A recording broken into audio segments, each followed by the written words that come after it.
Okay, so it's 11:05 and we will begin our program. Okay. Hello everyone, my name is Natalie Gavorgian and I would like to welcome you to the Winter 2021 George E. Donis Eastern Mediterranean Security and Diplomacy Seminar, the EC Institute of Eastern Mediterranean Studies in cooperation with Konstantin G. Karamari's chair at the Fletcher School, the Fletcher Initiative on Religion, Law, and Diplomacy, the Department of International Relations at the National University of Political Studies, Public Administration in Romania, and the Institute of International Relations in Athens will be hosting a one-week program of focused lectures, presentations, and panel discussions.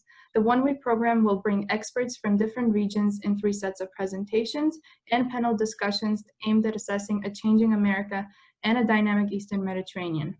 The seminar will address the multifaceted intersectional issues that explain the significance of Eastern Mediterranean in regional, trans-regional, and global terms by considering issues such as climate change, migration, energy resources and security, religio-cultural identities and soft power, public health pandemics, and inter- and interstate relations, with country experts from cases across the Mediterranean basin, the Middle East and the Caucasus, and the transatlantic space. The seminar will introduce students to the historically grounded significance of the Eastern Mediterranean for contemporary U.S. foreign and security policy and for key global trends in the 21st century.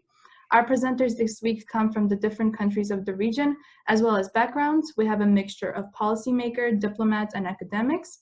The full program is available once you register for the conference. Today, I have the distinct pleasure of introducing our speakers. Our first speaker today is Dr. Gabriel Haritos, who is a postdoctoral. Second one. Sorry. The first is Ambassador Stein. So our first speaker today is Ambassador Shimon Stein, who is a senior research fellow at the Institute for the National Security Studies. He joined the Institute research staff after a long career in the Foreign Service. He served as Israel ambassador to Germany from 2001 to 2007. Prior to this appointment, he served as head of the Division on Arms Proliferation, Arms Control, Disarmament, and Regional Security, and served in the Ministry of Foreign Affairs as Deputy Director General for the CIS, as well as Eastern and Central Europe. Ambassador Stein held additional MFA posts in Washington, Germany, and Israel, and was a member of Israel's delegation to multilateral negotiations on arms control. And Ambassador Stein is currently in international consulting. And our second speaker of the day is Dr. Gabriel Haritos, who is a postdoctoral research fellow at the Israeli Center for Israel Studies at the Ben Gurion Research Institute at Ben Gurion University of the Negev. He teaches history of the political relations between Israel, Cyprus, and Greece at the Israel Studies program and the Department of History and Archaeology at the University of Cyprus. And I'd like to also introduce our facilitator today, Dr. Von Vakas, who is the director of the Institute of Eastern Mediterranean Studies at Emmanuel College. Before turning the microphone to our speaker, I wanted to let you know that I will act as the host of the event and will guide the Q&A, which will follow the 45-minute presentation. The duration of our program will be 1 hour and 30 minutes. I'd like to ask you to turn off your microphones and to use either the chat or to raise your hand for any questions. We will try to answer all of the questions. It is nice to have you all here, and thank you for being with us today. Ambassador Stein, the floor is yours. Thank you very much, Natalie. Thank you for the nice introduction. My mother would have loved to hear how nice her son did for such a long time. I am glad to have the opportunity to spend the coming 90 minutes or so with you. The topic that I was asked to discuss with you, and I have more or less 20 minutes to cover, is to assess the Abraham Accords in light of a new administration. I understand that that topic is in the context of the theme of the seminar, Changing America in a Dynamic Eastern Mediterranean. However, I'll be brief in covering, first of all, the broader international picture of 20 and look a bit into 21. Then I refer briefly to your topic overall, the changing America, and move also briefly to discuss the Middle East and the Abraham Accord, and perhaps if time will allow, and if not, during the Q&A, I will also make a brief comment regarding the Eastern Mediterranean, but that would be also a subject for Dr. Haritos also to cover. So, broadly speaking, about the international system, I think that the pandemic started at the end of a decade that has been characterized by a growing global power competition in a globalization that had blurred the physical borders among countries, and with the technological information revolution that had changed the world that we use to know.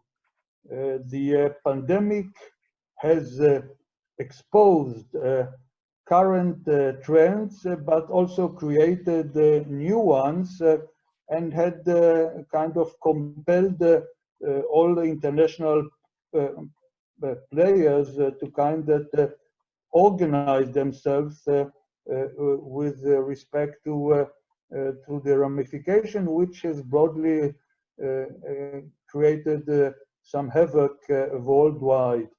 The international system has been in the pandemic year and even earlier to be polarized, highly polarized, where the main players devoted most of their time to domestic affairs, first and foremost in a mode of crisis management that focused on not only on the health issue, but also economically and socially, each and every country in its own way. The economic crisis was characterized by a kind of growing differentiation. It has impacted the West more than the East, and the West, I mean the US and Europe more than the East, and in this respect, China and East Asia. And there are also some differences within each and every economy, which was more or less impacted. But the main driver was clearly the technology. As we look into 2021, we assume that the coming year, in fact, the year that we have now started, would be in a state first and foremost in the process of trying to recover gradually from the pandemic and all its ramification. The global world will be continue to function against that backdrop because it will take a very long time for to get the so-called herd immunity. I believe we believe that the global power competition will still be a dominant factor with the incoming Biden administration. Will try and regroup, and I'll talk about it in a second. But the assumption is that he will be focusing first and foremost on domestic affairs to cure America, so to speak. And we would also expect the US to once again, after the American first phase post-Trump, to once again reassert the US leadership at the helm of the democratic liberal order that has lost a bit of its prestige because of the US. And also we would see some changes with respect to the Middle East. I'll come to it in a minute. China as we have seen, has been doing some, had taken the corona as a national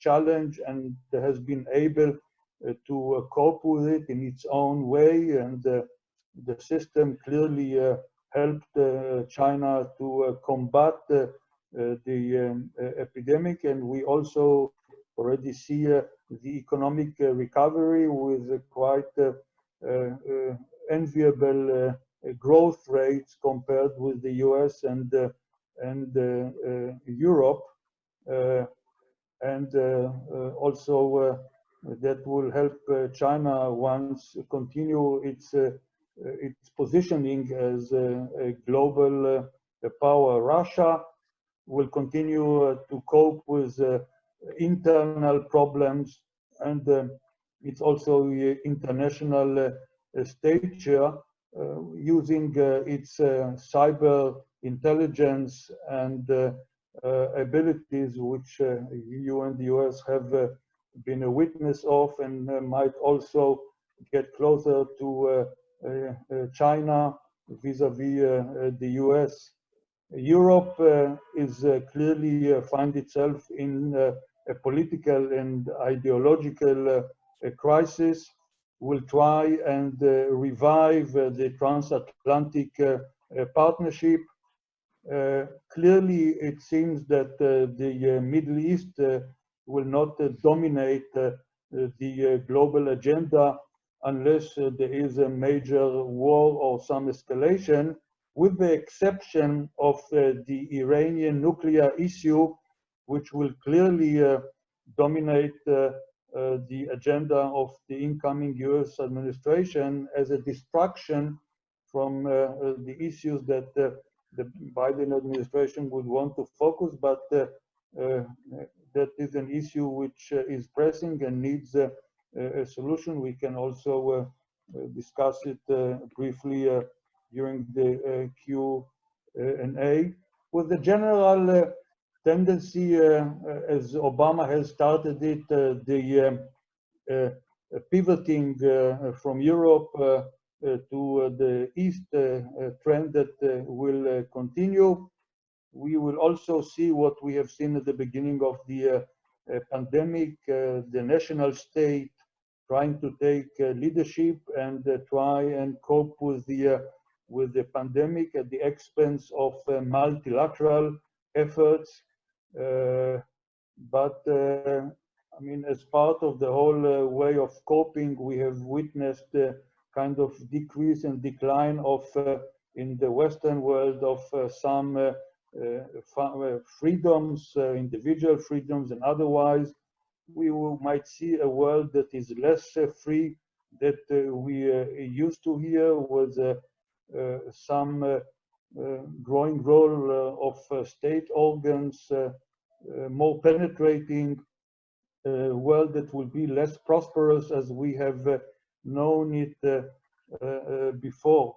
With the driving of the digital based on technology, which would become a huge driver and will have an impact on all walks of life. So that is kind of very brief description of the global scene, the way I see it. Speaking about your topic, changing America, indeed, America will have to, first of all, recover from the one of the darkest moments in its history last week.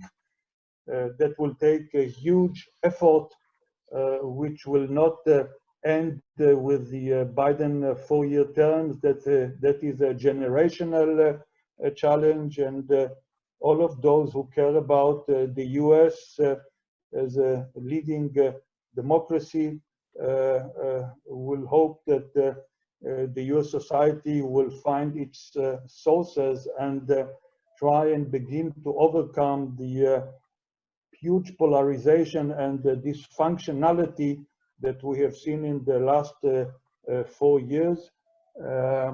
We, I guess, will not see only a change, we will see also continuity on some of the issues that we have seen, for example, starting already with the Obama and going into the Trump, and that is a bit of a withdrawal from the Middle East, the way the US used to, a kind of retrenchment that will have impact, that has already impacted the Middle East, and I'll come to it in a second. I guess we will see changes with respect to the transatlantic relation, less so with respect to China, though China will be a major issue for the transatlantic alliance as such in years to come, will be quite interesting to watch. When I speak about the Trump era, and especially about Israel, the country that I'm coming from, I think that many countries and many societies are relieved to see Trump gone. That is not the case with Israel, who has benefited a lot from the Trump era on some issues that have to do with the recognition of Jerusalem as our capital, moving the US embassy to Jerusalem, legitimizing settlements, and of course withdrawing from the JCPOA, the Joint Comprehensive Plan of Action, with respect to Iran, something that Israel and primarily the Prime Minister was an advocate of that, and also with respect to some events in the Middle East that I will refer to in a second. So Israel is looking a bit, I would say, concerned about the incoming administration. Our Prime Minister's approach towards the Iranian issue and to Trump has turned Israel into a partisan issue in the United States, from a mode of Israel as a bipartisan issue. So it will take some time to rebuild trust. We know that Biden's approach to Israel is fundamentally very positive, has been so throughout his 40 years political engagement on the Hill and otherwise. So we will have some work to do. When I speak about Trump and how good he was to Israel from the viewpoint of some, I do not share that view entirely, but that's a different issue. I think that the move, namely the Abraham Accords, have to be seen in a broader context of the Middle East. As you know, the so-called Arab Spring started 10 years ago.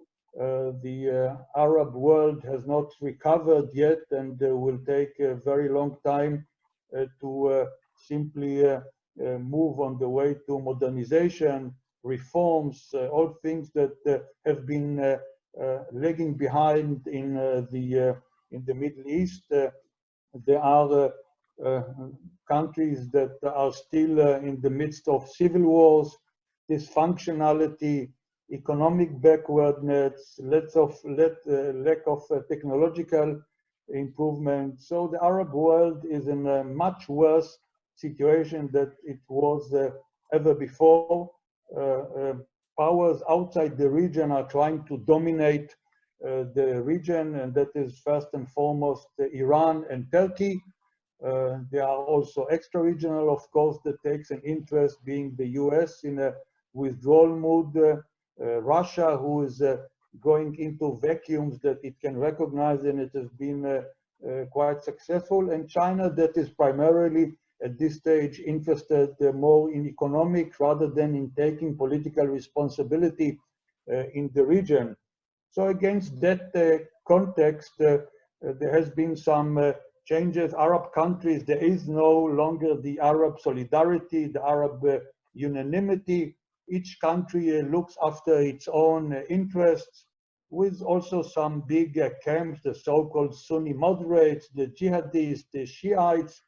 We don't have time to go into it, but the driving motto is countries are looking for their own national interest. And in that context, one has to see also the Abraham Accords that probably comes against the backdrop of US Trump in the winding day of his administration, trying to see if there is something that the US can do. Not only that, I mean, there was also other elements. One of them is the Iranian threat that has been looming large, and many countries in the Middle East have looked at it, especially Gulf countries, asking them what does it mean for us and what measures do we take in order to protect our national interest.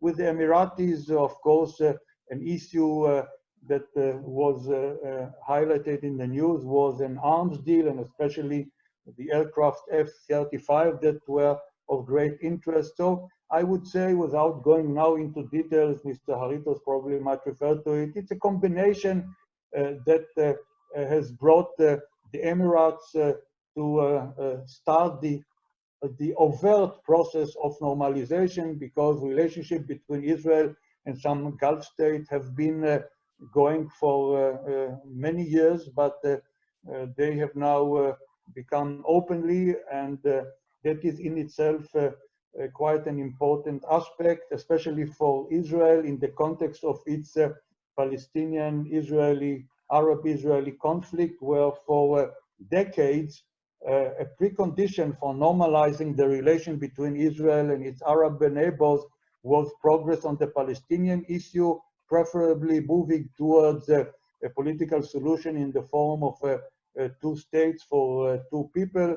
But now with the Emirati revoking that Palestinian veto, Arab states might follow, while not forgetting the Palestinian issue, but clearly putting it not as a priority item, because, as I said earlier, what they do care about is their own national interest. Many of them see the advantages of reaching out to Israel as a powerhouse technologically, military-wise, and we will see what happens, as you know, after the UAE, Bahrain, Sudan, Morocco have followed suit, and we are all waiting for the icing of the cake for Saudi Arabia to join the ranks. I am a bit reticent about it. I don't see that happening anytime soon, but we have something that we have to look forward. So that's briefly to the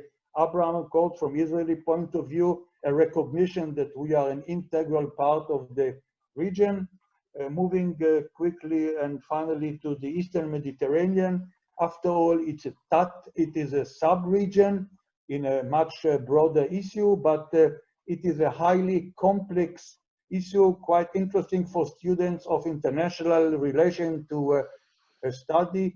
I guess what made that issue in recent years so attractive was the enormous resources of gas that was found in the Mediterranean, which kind of brought to the fore the latent and not latent conflict between Turkey, Greece, and Cyprus, and then the Libya civil war with proxies involved there, Turkey, Russia, and what have you. But to end on a positive side, for Israel, who consider itself also to be the Mediterranean country, not only, I guess we have discovered an opportunity not only with the gas exploration and what we have already found, but also for a kind of a revival of relationship with Greece and Turkey, and even more so within the so-called gas forum with Egypt, Jordan, the Palestinians, Italy. So the Eastern Mediterranean is a region with a lot of potential for regional cooperation, and I think that that would be quite a promising area to work out in coming years. I think that Turkey remains a problem for all of us, but I believe, and that might be a bit controversial, that Turkey is much of a problem, it is also part of the solution. And you cannot have a regional interaction without engaging Turkey in one way or the other. So I'll stop here. Thank you. Thank you, Ambassador Stein, for this informative presentation. And Dr. Haritos, the floor is yours. Thank you very much for this opportunity. I'm happy to see you all here. I could not, the first thing that crossed my mind when I heard about the Accords, Abraham Accords, on the 13th of August, which was also my birthday, and I heard about that Israel and the UAE are signing their agreement, or they were about to sign an agreement on the 13th of August. It was the declaration made by the joint declaration from the US, Israel, and the UAE. The first thing that crossed my mind, and I am going to quote some words from the autobiography of Golda Meir when she was at the UN in November 1956 after the Suez crisis. And she wrote, when she saw what was the climate in the UN, we are without family. No one shares a religion, a language, or common past with us. All other nations in the world are grouped together based on their geography or their history and have established common interests for their peoples. Our neighbors, however, and therefore our natural allies, do not want any contact with us. And in reality, we do not belong anywhere or to anyone other than ourselves. This was in November 1956. That Golda Meir wrote, and it was the truth. It was the way Israel was looking around, looking at their neighbors and the region that Israel was then. If Golda Meir would wake up in 2021 and listens to the news, she would be very surprised, and she would see that the reality has changed a lot. But, and I think that Professor Vamvakas and Arvanitopoulos, who are also Greeks, I am also Greek, this kind of feeling was felt in Greece and Cyprus in the 50s, when the Cold War was there, in the 60s, after the independence of Cyprus, and the intercommunity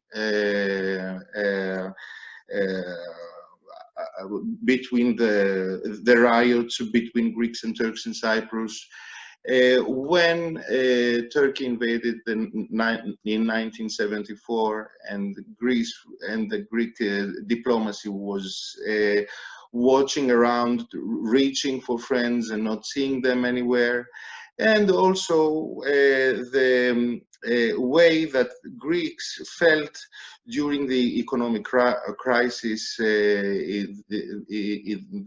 these last 10 years.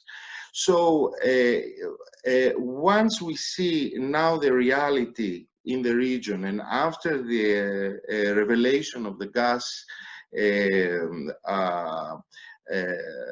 reserves, and due to that, the new relationship that has been formed during the last 10 years between Greece, Cyprus, Israel, Greece, Cyprus, Egypt, Greece, Cyprus, Jordan even, and of course with the help of the US, under the umbrella of the US, this was a good surprise that happened to the way that Greece was looking at her environment, and also Cyprus. Greece, until the revelation of the gas reserves in the East Mediterranean, was considering itself as a member of the EU, as a member of NATO, as a Balkan country, but has forgotten that Greece is very near to the Middle East. Cyprus, on the other hand, especially after the invasion in 1974, was waiting for something good to come from Athens, from London, and from the UN. And suddenly, and the Cypriots and the Greeks have realized that both their countries do belong also in the Middle East. And especially Cyprus was surprised to see that the Republic of Cyprus is a Middle Eastern state. But when this special relationship started with Israel, there was, in those 10 years, Greeks and Cypriots asked themselves, and in the public sphere, and also in the ministries of foreign affairs, what are we going to do with all these Arab countries that we had very good relations with them? Is this relation going to be damaged now that we have a good relation with Israel? It was a big question mark, and we saw that the media in both countries, in Greece and Cyprus, were reluctant and did not want to touch this issue. Of course, Israel, from 1956, when Golda Meir told what I read, she has signed peace agreements with Egypt and with Jordan, and of course, the Oslo Accords opened a new era between Israel and the Arab world. Then we have the second Intifada, and what we have now is a situation that is not normal vis-a-vis the Palestinians or those in the West Bank and those in Gaza. The Abraham Accords gave a good, let's say, alibi for the Greek and the Cypriot points of view, how they view themselves within the Middle Eastern scene, how they can legitimize their friendship with Israel. And this is why Greece and Cyprus are really very, very happy of what has happened during the Trump administration. I know that in the States, Donald Trump has done things that have polarized your society in the States, but I have to admit that what has happened during the Trump administration, and if we remember what happened in the Middle East and in the relationship between the States and Israel and their allies in the Middle East under Barack Obama, I think that what has been done by Trump and Kushner has been very helpful in order to promote a dialogue between Israel and the Arabs. So under this point of view, Greece and Cyprus are very happy about what has happened since August 13, and they can see themselves within the new environment that is formed throughout these 6 months, and we are going to see even more. Now, how do the Abraham Accords might give new possibilities for the cooperation between the Hellenic factor, Greece and Cyprus, and Israel. Before answering this question, answering this subject, I would like to remind you how Israel helped itself through its friendship, through its cooperation with Israel and Cyprus. The European Union, Greece and Cyprus are members of the European Union, and the European Union has been critical toward Israel about the Palestinian issue, about the way Israel treats the Oslo agreements and its commitments toward the Palestinians and the Quartet. So the Europeans have been critical about the Israeli side. With the revelation of the gas reserves, we see that the European Union is interested to become a partner in the field of energy with Israel through Greece and Cyprus. If we see it on the other way, we see that Greece and Cyprus during the last 10 years have been one of the most friendly voices within the EU. It is not only that. Israel has succeeded to come together also with other EU countries through Greece and Cyprus, let's say the V4 countries.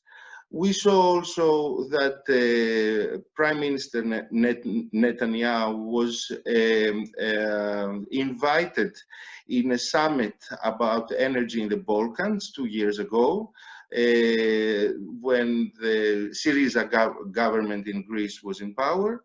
And we see that Israel has helped its image and helped its relation toward a Europe which was until now somehow more reluctant and critical toward the Israeli policy and positions.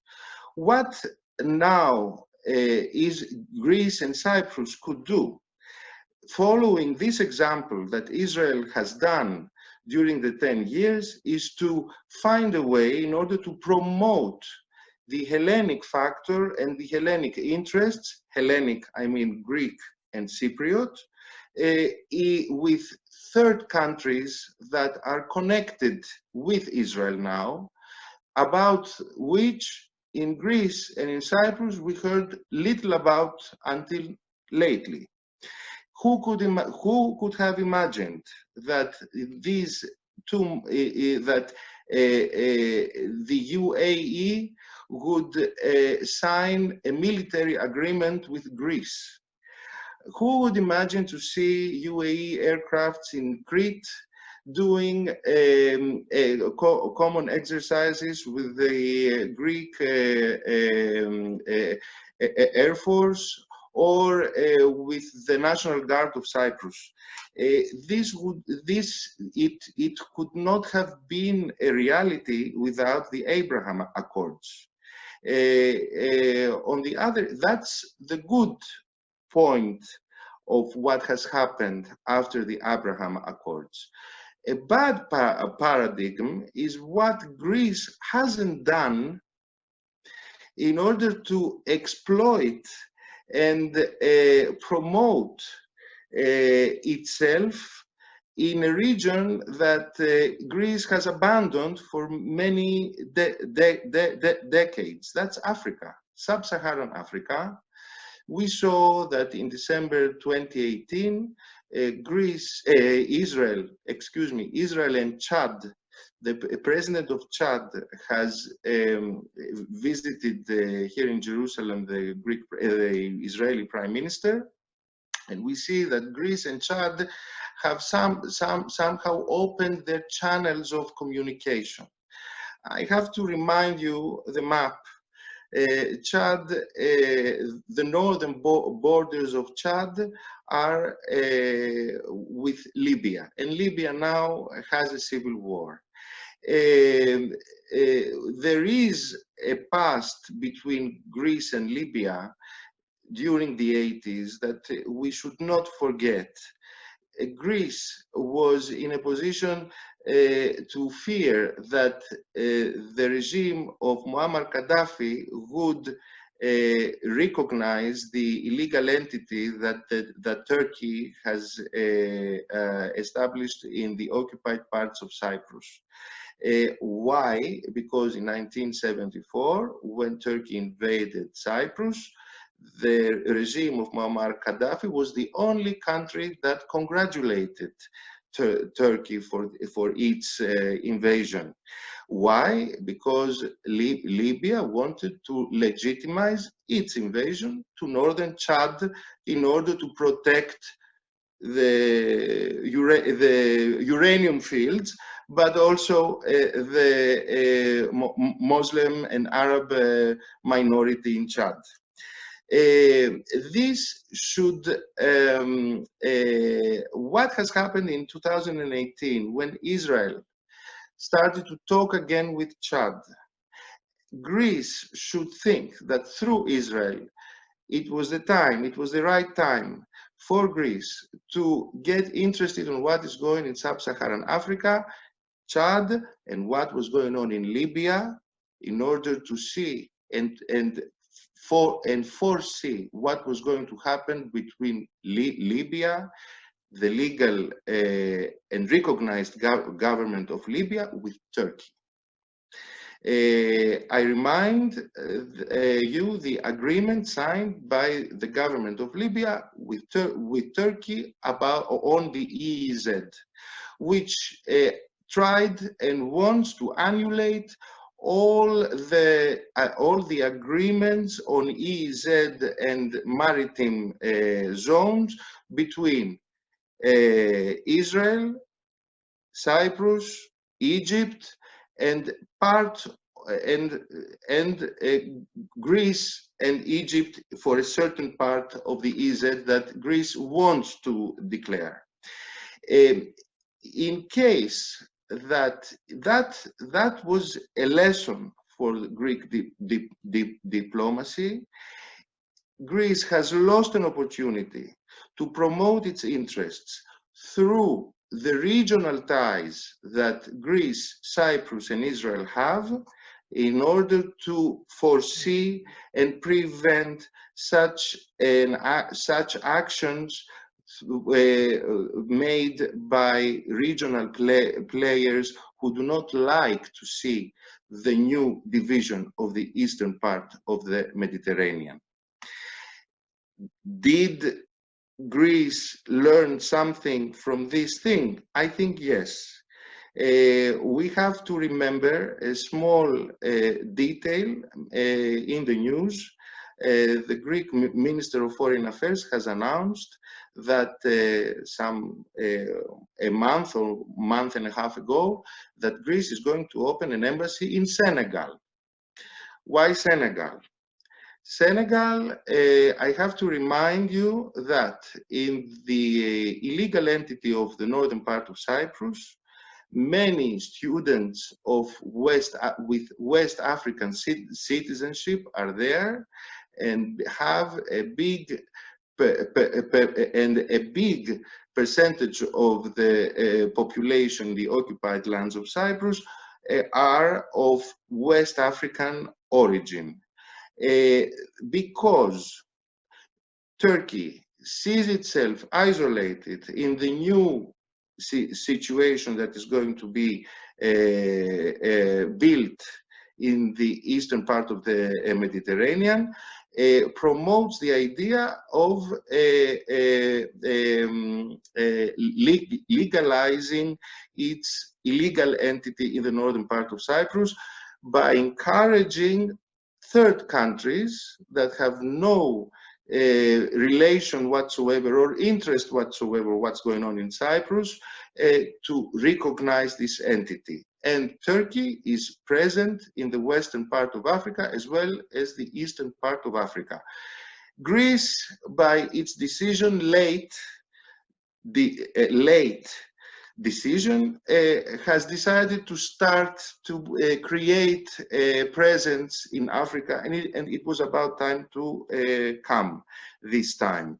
I don't know if it is too late, but it is a sign that Greece is starting to understand how they can promote Greek interests through the ties with Israel and through Israeli regional new foreign policy concerning Africa, concerning the Gulf, concerning India. It is not a matter of luck that Greece and the UAE talk to each other, something they did not so far. That Cyprus opened its embassy in Saudi Arabia. Now they are going to open an embassy in Bahrain. I remind that the position of Saudi Arabia on the Cyprus issue was not pro-Greek Cypriot, was pro-Turkish. In the 50s, in the 60s, in the 70s, even if you read the memoirs of Cypriot diplomats in the 2000, in 2005, 6, we see that the Saudis were not understanding the way that the Greek Cypriots saw the situation in their island. Little by little, this conception that Greece is only a Balkan state, only a EU member state, only a NATO member state, or even Cyprus is only a European state and nothing more than that, it begins to change. And I hope that this that we are going to see more signs in this year, which is very important, and for the Cyprus issue, and for the possibility of an international recognition of the legal entity in the northern part of Cyprus by third countries, which are outside from Africa. I give an example, encouraged by Turkey. And it is the time for Greece and Cyprus to follow the Israeli example on how Israel promoted itself to third countries, to Europe, through its friendship with Athens and Nicosia. This has to happen on the other way around. I hope I think I have concluded my presentation. I will be happy to answer your questions. Thank you, Dr. Haritos, for this informative presentation, and I'll remind our participants that they can ask their questions using the Q&A box. And before starting the Q&A portion of our program, I will yield the floor to our facilitator, Dr. Pamlakas.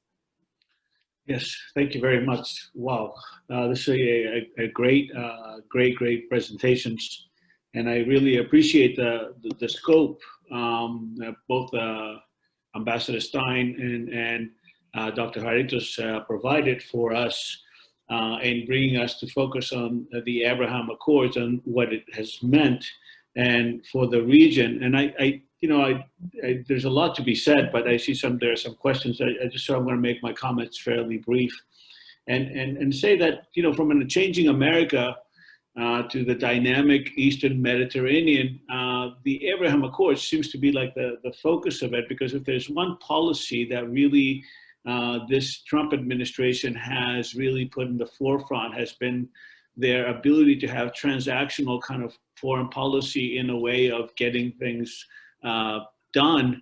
And President Trump has spent, if there's a if there's a Trump doctrine per se, it is this transactional approach. And the showcase piece is the Abraham Accords, the ability to bring the UAE close to Israel, to bypass all kinds of limitations and fears that exist, and so on and so forth. And this architecture moving forward, personally with his son-in-law being involved, and Mr. Pompeo, all the way to the waning days of the administration. I mean, even last week, in the middle of the Capitol assault, the next piece of news was that Israel and Sudan were normalizing relations. I mean, the same day, or that Morocco is still moving forward. So it just seems that this is one of those key policies on the Trump administration, and with the Biden administration coming in and the promise being 180 degrees, no matter what it happened, we're going to turn 180 degrees on, almost like, do away with the Trump years. Even if you look at the selection of people that are staffing key positions in key places in the administration, I wonder what is the life expectancy of the Abraham Accords, and what does that mean then for states like Greece or Cyprus that have really changed foreign policy of decades? Like Greece and Cyprus now have become part of the Arab world, debate. Are you with the UAE, and what does that mean as far as being with the other states? They become part and partisan of the Arab world debates. And the state that we haven't really addressed at all, and almost like an hour of presentation, is Iran, because the whole Abraham Accords was to block Iran, and Iran seems to be the elephant in the room. And we keep looking, west of the East Mediterranean. I really appreciated Dr. Haritos, talking about Africa, and even, the previous speakers have spoken to what extent, or Dr. Erdemir, when he spoke about the blue homeland idea that extends all the way to the eastern shores of the Atlantic, and, having like that kind of a big scope. Those are my comments, and your response, because I don't want to take the time. I see questions on that. Thank you very much, by the way. Ambassador Stein, do you want to give a response, or yes, shall I start? I will quickly do it, but you can go ahead first, and Okay. I will then this time second. Okay. It is so. About the life expectancy of the Abraham Accords, I don't believe that the new administration, Biden administration, that did not know what was going on when the Secretary of State, Mike Pompeo, was doing his visits from the 1st of January up until now, or even in December. The Abraham Accords are here to remain, in my opinion. And what I would expect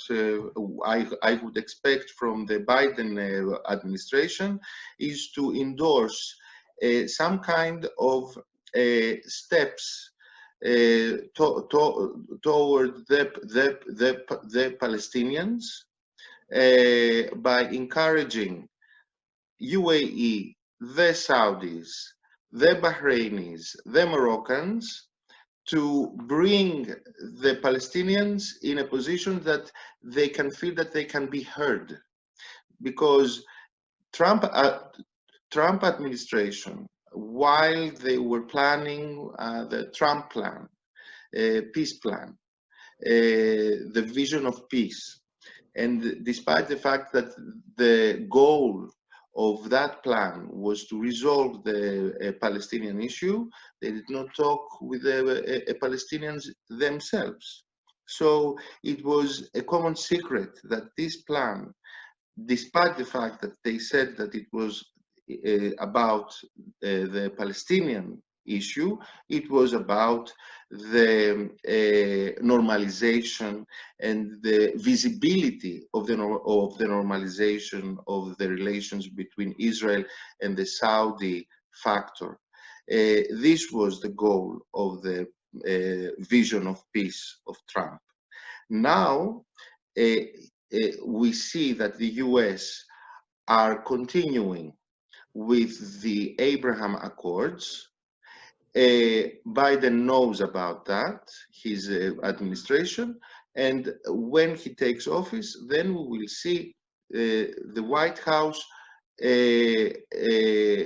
moving towards the Palestinian goals, so that they have to create the right climate so that the Saudis and the UAE and Bahrain and Morocco would tell the Palestinians, come, sit down, let's talk and let's find a solution with the Israelis now that we can talk with the Israelis.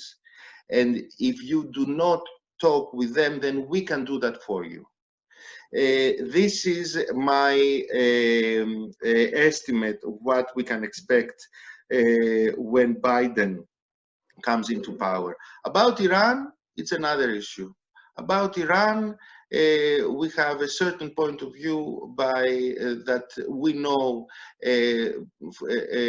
from the information that we have about the persons that are going to be on charge in the US, and of course the US will have to have another stance, a more friendly stance towards Iran. The Trump administration has been much too far away from that of any kind of dialogue with Tehran, and also the Iranians did the same. Thank you, Dr. Haritos. Let me briefly respond to the remarks by Dr. Van Vakkers. Only in passing, Dr. Haritos, to associate Trump with vision goes a bit too far.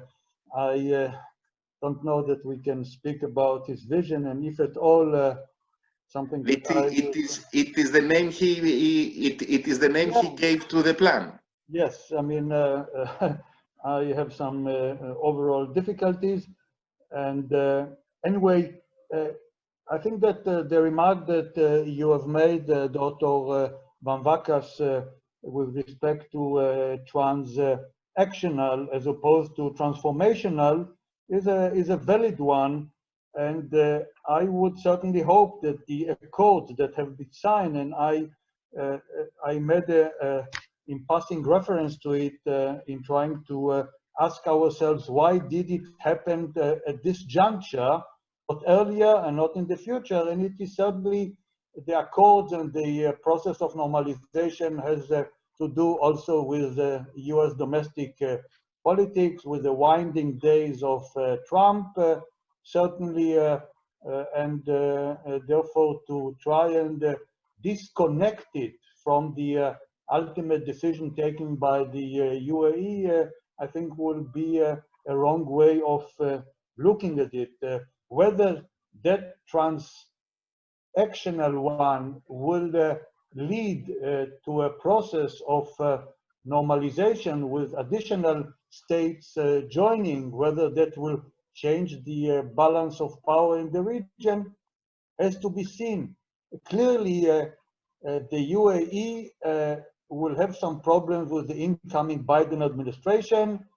I think that the generous offer of Trump with respect to arms sales will be questions on the heel. Human rights issues will play a role. Yemen, Libya, and some other issues. So I don't expect an easy sale of whatever has been agreed between Trump and the UAE to happen with no problem, but clearly I see Biden supporting the process that has been launched under Trump. See also the value, the overall value that it will have also to US overall interest in the region. Don't forget that as the US is trying to reduce its profile, they are at the same time are looking for regional partners to take over some of the US responsibilities, and a kind of an alliance or get together of UAE, Israel, informally Saudi Arabia and others is an helpful step towards addressing US national interest in that region. So I would expect a continuity on that issue. First of all, and you know, by the way, most of what we deal now internationally is transactional and not transformational at this stage. Most of the things that you see around you are basically of a transactional nature and not of a transformational one. As to Trump and the Palestinians that Dr. Haritos referred to, I consider the Trump so-called deal of the century to be a disaster. Didn't help the overall cause. I could have seen some merit has that been embedded in a strategy, moving the embassy to Jerusalem without something also to the Palestinian, closing down the PLO office in Washington, withdrawing US support for UNRWA, has left the Palestinians with nothing. And I also privately am very critical of the deal itself and the what the details, which we cannot go into it. So in this respect, I think that Biden will put that element of the deal of the century and the Trump approach to the Palestinian issue behind himself. What an approach we will see, I guess, resuming a dialogue with the Palestinian Authority, with Abu Mazen, opening again the embassy in the representation in Washington. And from there, we will move on. I mean, the Palestinian-Israeli issue is something that the Israelis now totally ignore. They go about it as if that issue doesn't exist. And I guess the Palestinians have their own share. Dr. Haritos is right in saying that we might hopefully see the Emirati and some others take a more active role in kind of go between Israel and the Palestinian Authority. I will certainly be helpful, because that issue will not go away. It will stay with us.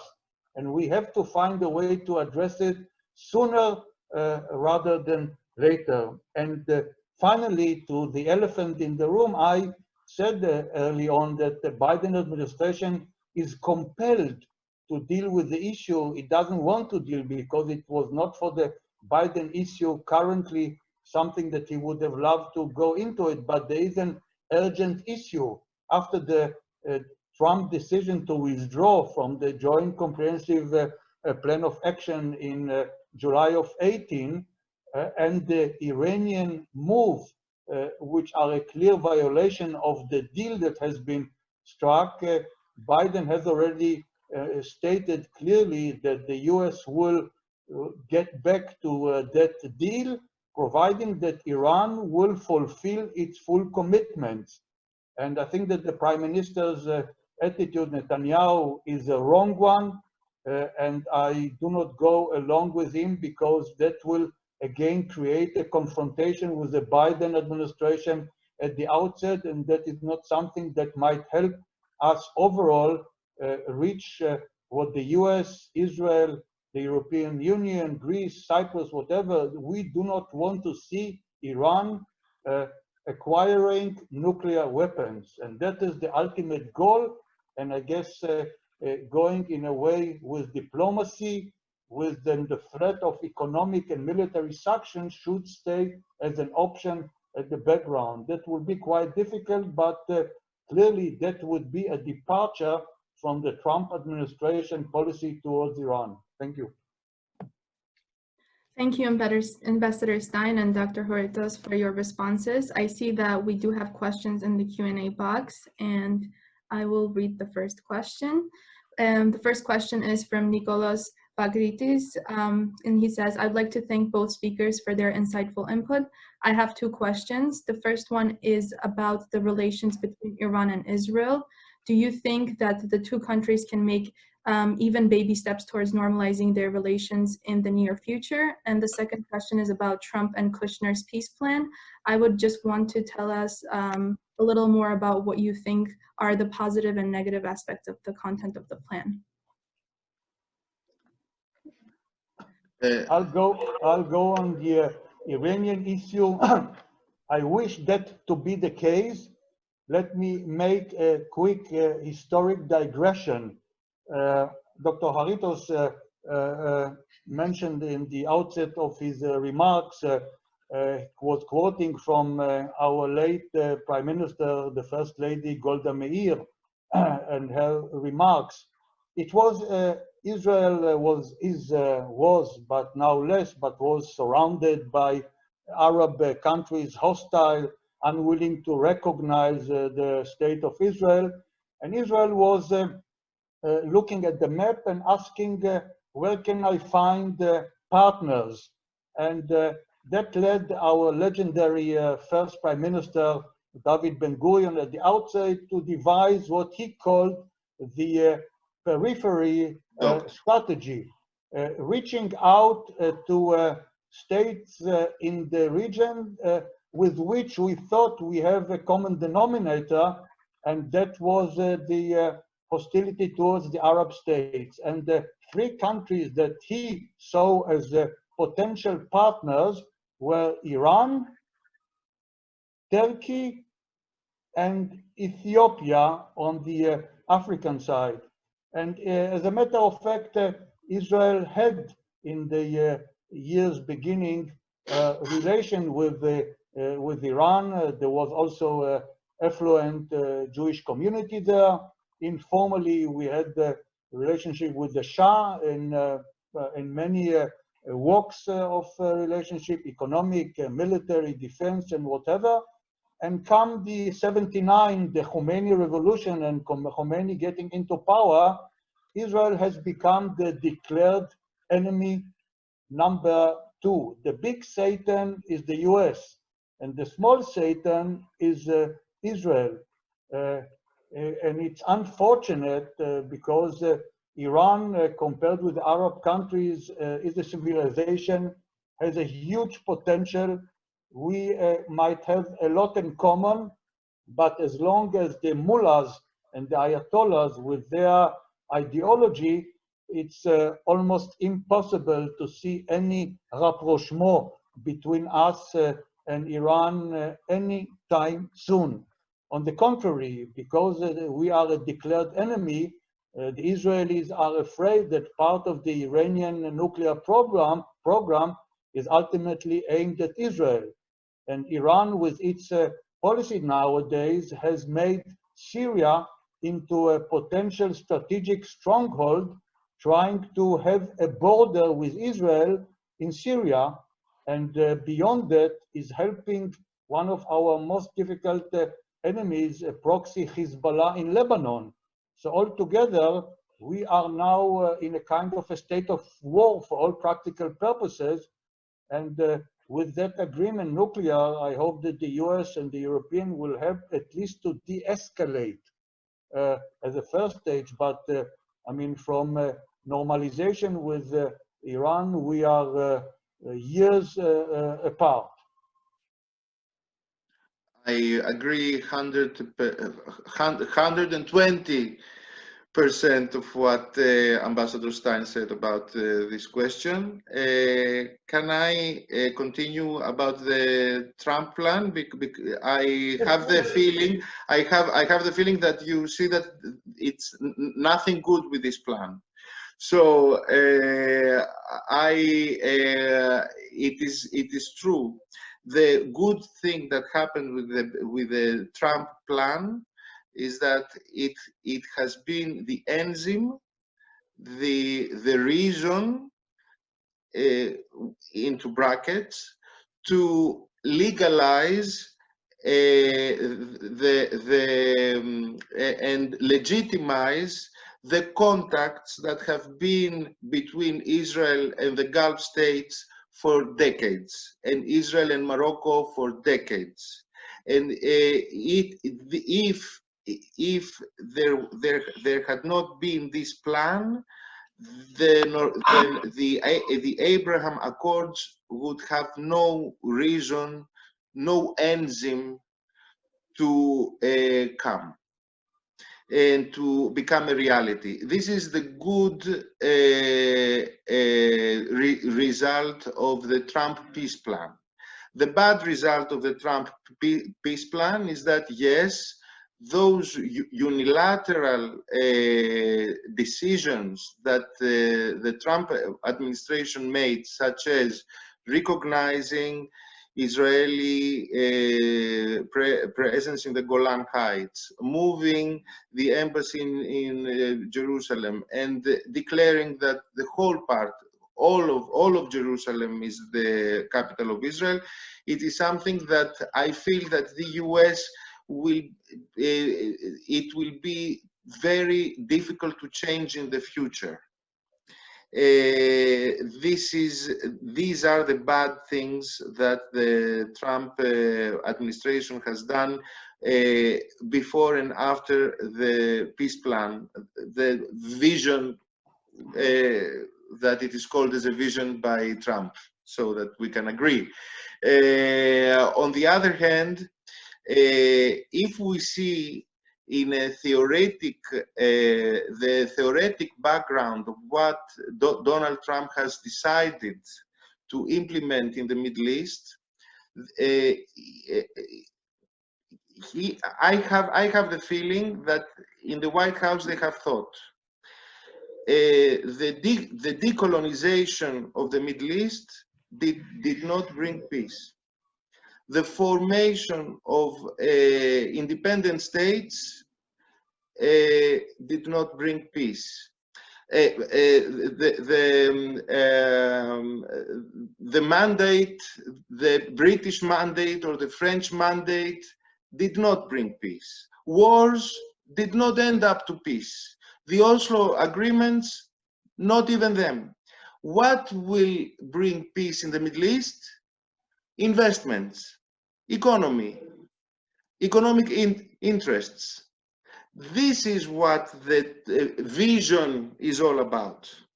And we might not like the way that the vision treated the Palestinian cause, but in the whole picture, the fact that this vision brought together the Israelis and the Saudi factor, part of it is the UAE and the Bahrain. It's something very important. And of course, I do believe that the Abraham Accords are something good that has happened in the Middle East. The only good thing that happened in the Middle East during the last 100 years, in my opinion. It is something that it was unexpected. It is something that we could imagine that it might happen in the future, but not like that and not in this way. And let's hope that Biden, I have the feeling that the administration, the new administration in the US, knew exactly what Pompeo was doing the last 3 months, even after the election. I guarantee you that that was not the case. Okay. Thank you, Dr. Haritos, for responding. And I see that we have more questions in the Q&A box. The next question is anonymous, and it says, in 2020, we have seen Greece approaching more and more some countries of North Africa and West Asia, Egypt, UAE, Israel. Turkey has already significant military bases and activities in Libya, Somalia, Syria. Despite the Turkish challenges in the Aegean, the last summit meeting of the EU imposed mild sanctions to Turkey. Taking into consideration the support of Germany, Italy, and Spain to Turkey, do you believe Greece should look to to look to make stronger allies in Northern Africa? Dr. Haritos is prepared for you. It is prepared for me, and it comes from India, I think, this question, because they said in West Asia. The problem with Greece is that they have to decide. Athens has to decide what is its strategy in North Africa and MENA. They have to decide what they want. Athens has to decide what role Greece has to play, or is willing to play, or not willing to play in the region. And I have the feeling that they have not, in Athens, they have not decided yet. I think that it was one of the unbelievable moments in the news when I heard the foreign minister of Greece saying that Greek diplomacy was surprised about what the government of Libya and Turkey have agreed, or they planned to agree. It is inconceivable for Athens not to know what is happening on the other side of Crete when you are in the southern coasts of Crete and you see Libya with blind eye.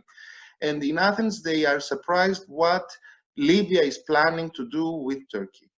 So I hope that this event might be a good lesson, and that Athens and the government in Greece will decide what its vision of the role in North Africa and in the Middle East, and how Greece will decide to exploit, to promote their interests through this cooperation with Cyprus and Israel, Cyprus and Egypt in the eastern part of the Mediterranean.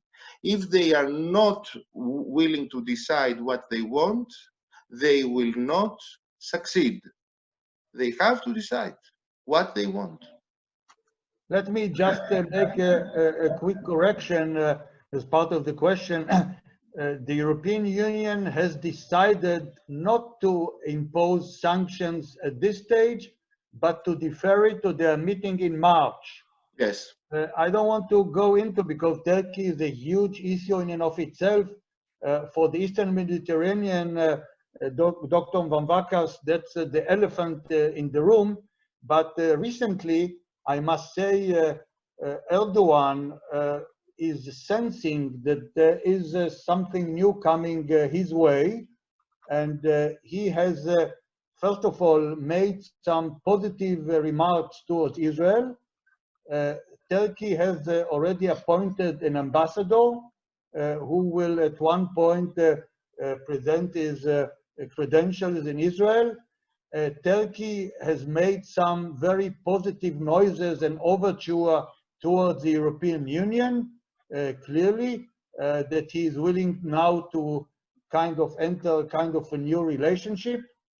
He must be said that Chancellor Merkel is leaving the scene, because Merkel has been really somebody who was less antagonist to Turkey within the European Union, as many others were, if I mention only France for that matter. And finally, I guess what he senses is new winds with the incoming Biden administration. And he will not have an easy time, and he has some issues on his agenda, the S-400 that they have bought from Russia. He has now something which he urgently needs, because there's a big military arms deal between Turkey and Pakistan, and the US at this stage is withholding it because the motors, the engines for the helicopters are a US-made product. And he's not likely to get a permission anytime soon. So as recognizing that there is something coming up his way and no longer Donald Trump, Turkey is making some new noises. To what extent will it have its impact on its posture in the Eastern Mediterranean, as we look at the gas, as we look at Libya, as we look, I mean, only Nagorno-Karabakh, the difficulty that Turkey presented there. So Turkey is really, as I said, part of the problem, but also part of the solution. There is no stability in the Eastern Mediterranean without Turkey.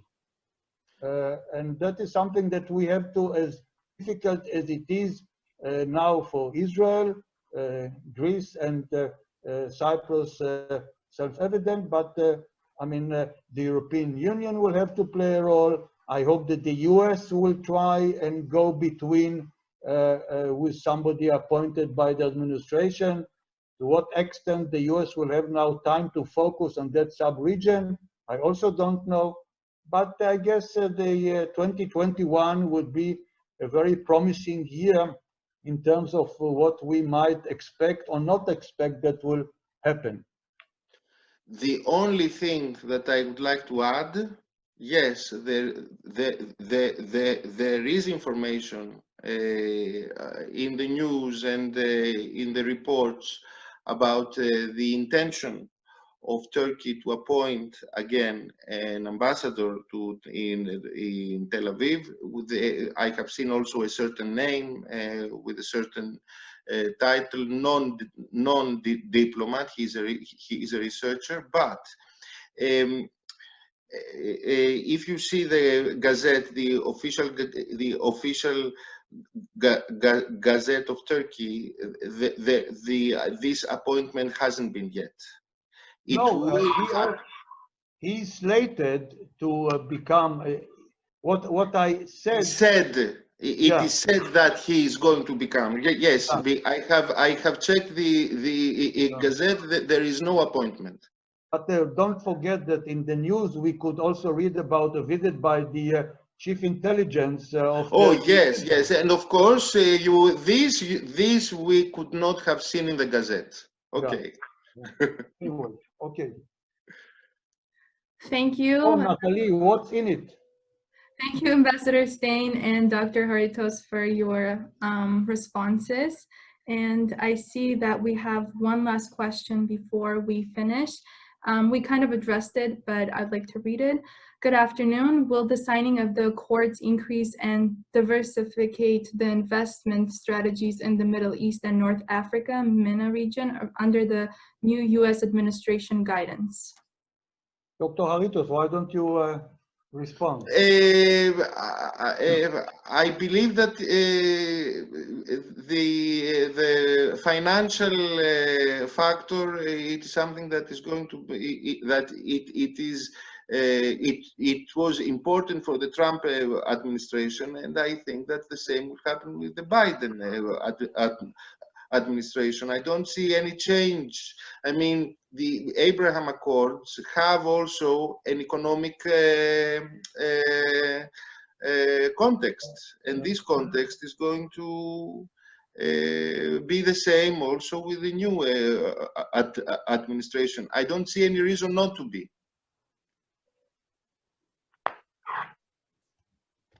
Ambassador Stein, would you like to add? No, thanks. I mean, I'm fine. Yeah, I have nothing to add. Thank you. So unfortunately, our time is coming to an end. So I'd like to thank all of our speakers today, Dr. Haritos and Ambassador Stein. We are very grateful for this interesting and insightful presentation and discussion. I would also like to thank our facilitator, Dr. Van Vakas, and thank our audience as well for being here and for asking these great questions. Before ending the presentation, I'd like to remind everyone that we will be having another presentation today later on at 2 p.m. Eastern Time on Greek-Turkish parliamentarian debate. Thanks again. What time Israel time? It's 9 p.m. 9 p.m. 9 p.m. Okay, thank you. And thank you for being here today with us. Thank you. Thank you. Bye-bye. Bye-bye.